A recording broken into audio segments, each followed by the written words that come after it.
वो पूर्व जन्म में कौन था। तो सुखदेव जी कहते हैं परिषद,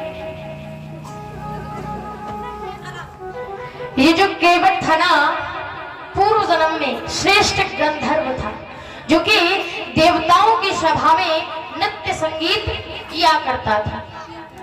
हुआ क्या कि एक दिन देवताओं की सभा में दुर्वासा ऋषि आते हैं, और दुर्वासा जी आए तो ये जो गंधर्व था नृत्य संगीत कर रहा था, और जैसे ही दुर्वासा ऋषि को देखता है तो सिकुड़ करके बैठ जाता है। दुर्वासा ऋषि बार बार इससे कहते हैं कि नृत्य करो, लेकिन ये इधर सुनता है इधर निकाल देता है। दुर्वासा ऋषि को क्रोध आ गया, और क्रोध में आकर के श्राप दे दिया कि जाओ हम तुम्हें श्राप देते हैं, जिस प्रकार एक तुम कश्यप की तरह बैठे हो इसलिए तुम कश्यप ही हो जाओ। महाराज गंधर्व चरणों में गिर जाता है, कहा प्रभु मुझे क्षमा कर दीजिए, हमसे बड़ी ही भारी भूल हो गई, कोई ना कोई इसका उपाय अवश्य होगा जिससे कि ये श्राप, इस श्राप से मुक्ति पा सके। तो दुर्वासा ऋषि को दया आ जाती है, और दया आई तो महाराज दुर्वासा ऋषि कहते हैं देखो केवल एक ही उपाय है, आप क्षीर सागर में जाना और प्रभु की चरण रज से तुम्हारा उद्धार हो जाएगा, इसके अलावा दूसरा उपाय नहीं है। लेकिन फिर भी वहां पर अगर तुम्हें चरण रज ना मिले तो प्रभु का जब राम अवतार होगा और वहां पर तुम केवट बन के जाओगे, केवट के रूप में जाओगे, तो तुम्हें चरण रज अवश्य मिलेगा। तो वही गंधर्व जब कश्यप बन जाता है, कछुआ बन जाता है, और बार बार क्षीर सागर में जाकर के प्रभु की चरण रज लेना चाहता है, तो शेष जी बार बार फुसकार मार करके उसे भगा देते हैं। तो विष्णु भगवान जब राम अवतार में आते हैं और शेष जी लक्ष्मण जी के अवतार में आते हैं, तो यहाँ आकर के केवट जो कश्यप था वही गंधर्व केवट बनता है, और केवट आज स्वयं अपने श्राप से मुक्त तो होता ही है, लेकिन उसके जितने भी परिवारजन थे सभी को भी मुक्ति दिला दी। भोली वृंदावन बिहारी लाल की जय, भोली रामचंद्र भगवान की जय। इस प्रकार आज तीनों प्राणियों को केवट अपनी नाव में बिठाता है, और नाव में बिठा करके जैसे ही नाव को आगे बढ़ाता है तो महाराज अब जो केवट था वो नदी में कहीं इधर ले जाता है कहीं इधर ले जाता है, बीच ही में घुमा रहा है, और प्रभु से कहता है प्रभु यदि आपको भय लग रहा हो, अगर आपको डर लग रहा हो तो ऐसा कीजिए आप मेरे सर को पकड़ लीजिए। राम जी कहते हैं बताओ बड़ाई चाल आके पहले तो स्वयं को मुक्ति पानी थी, और जब हम मिल गए तो उसने सारे परिवार को मुक्ति दिला दी, अब कह रहा है कि मेरे सर को पकड़ लीजिए।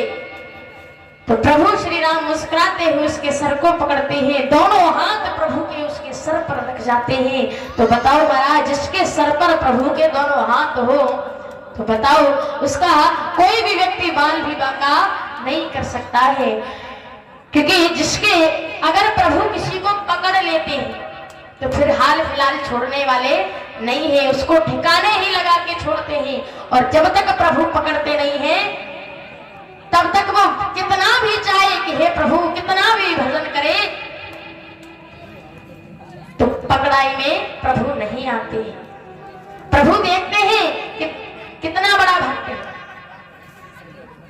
और इतनी परीक्षा लेते हैं, इतनी कठोर कठोर प्रतीक्षा लेते हैं कि शायद ये मेरे भजन से हट जाए, दूसरा मार्ग ले ले, लेकिन जो सच्चे भक्त होते हैं कभी भी प्रभु को छोड़ करके नहीं जाते हैं, कितनी भी आपत्ति आ जाए तो केवल प्रभु को इस पार से उस पार करता है। तीनों प्राणी नाव से तर करके उस पार जाते हैं और जब गए तो केवट हाथ जोड़ के खड़ा है।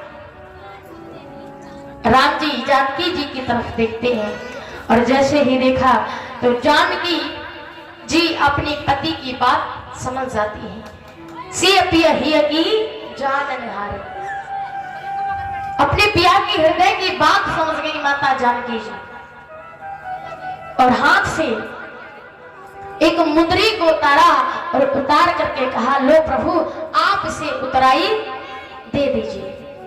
राम जी जैसे ही वह अंगूठी केवट को देते हैं तो केवट कहता है, हे प्रभु अब मुझे कुछ नहीं चाहिए, जो कुछ भी मुझे चाहिए था वो सब मिल गया, अब मुझे किसी की भी लालसा नहीं रही। जैसे ही ऐसा कहा तो परिषद के मन में फिर से एक बात घर बना लेती है। परिषद जी पूछते हैं, हे सुखदेव जी महाराज आप ये बताइए कि जब राम लक्ष्मण और माता जानकी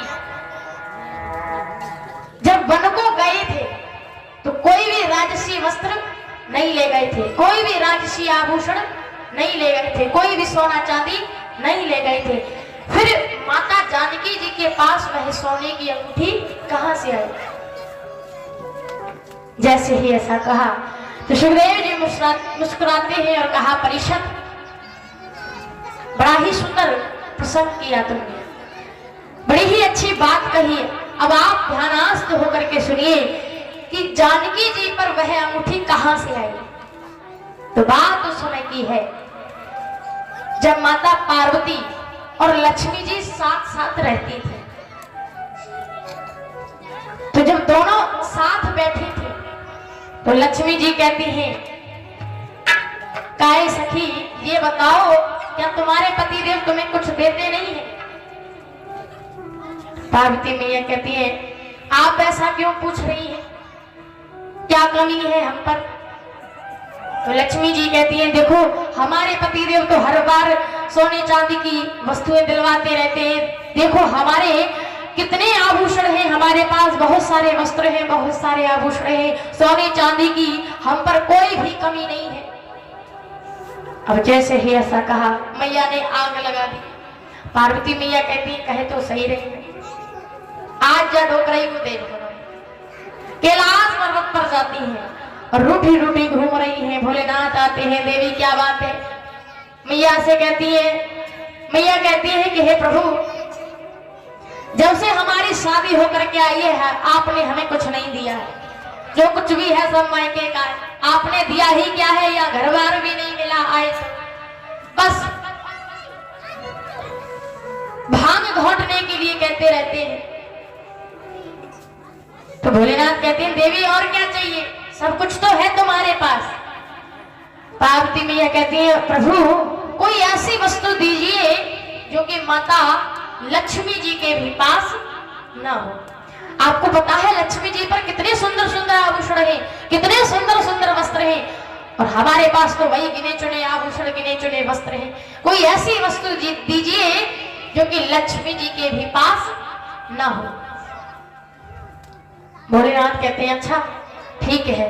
भोलेनाथ नेत्रों को बंद करके और एक दिव्य अंगूठी का निर्माण करती है, और वो ऐसी वैसी अंगूठी नहीं थी, बड़ी ही दिव्य अंगूठी थी। उसे जब भी आप याद करो, उस अंगूठी का जब भी स्मरण करो तो आपके हाथ में आ जाया करती थी, और थोड़ी ही देर बाद वो फिर से लोप हो जाया करती थी। अब मैया फूले ना समाए कि हमारे पतिदेव ने हमें दिव्य अंगूठी दी है, क्योंकि मैयाओं को कुछ मिल जाए ना तो इधर उधर अपनी अपनी सहेलियों को जरूर बताएंगे कि हमें ऐसी चीज दी आज हमारे पतिदेव, या हम ऐसी चीज ले आए।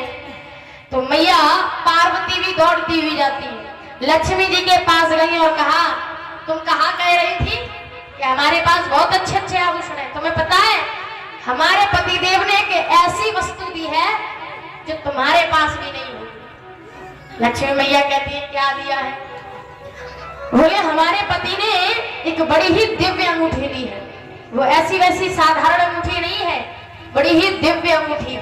और जैसे ही ऐसा कहा तो लक्ष्मी जी कहती है दिखाना जरा। तो जैसे ही पार्वती मैया उस अंगूठी का स्मरण करती हैं तो हाथ में आ जाती है। मैया ने देखा बड़ी ही दिव्य है ये तो, जब चाहो तब प्रकट हो जाती है। तो माता लक्ष्मी कहती है ऐसा करो, ये जो अंगूठी है ना ये हमें दे दो, और तुमको जितना भी आभूषण चाहिए सब ले लो हमसे। अब मैया पार्वती के मन में लालच आ गया। इतनी छोटी सी अंगूठी के बदले इतना सारा आभूषण मिल रहे थे, इतना सारे वस्त्र इत्यादि मिल रहे थे। तो माता पार्वती कहती है ठीक है आप ये मुंदरी रख लीजिए।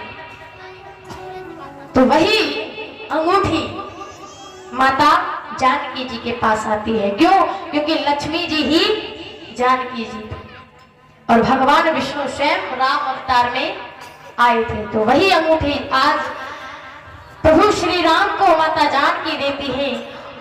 और जानकी जी ने जैसे ही अंगूठी दी, राम जी वो अंगूठी केवट को देते हैं। कहा केवट आपने हमारी बड़ी ही सेवा की और हमने आपको उतराई में कुछ नहीं दिया, इसलिए आप इस अंगूठी को रख लीजिए। तो केवट मना कर देता है कि नहीं प्रभु अब मुझे कुछ नहीं चाहिए, मेरी जो भी मन में इच्छाएं थी वो सब पूर्ण हो चुकी हैं, अब मुझे किसी भी वस्तु की आवश्यकता नहीं है।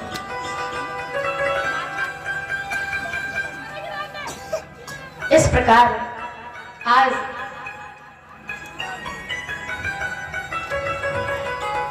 प्रभु वहां से प्रस्थान करते हैं। 14 वर्ष पूर्ण होने के बाद राक्षसों का संहार करने के बाद 14 वर्ष के बाद वापस अयोध्या लौटते हैं। तो अयोध्या वासियों को मालूम पड़ता है कि प्रभु श्री राम वापस आ रहे हैं। तो अयोध्या वासी सारी अयोध्या को घी के दीपकों से सजाती है और कहा जाता है कि तभी से दिवाली प्रारंभ होती है।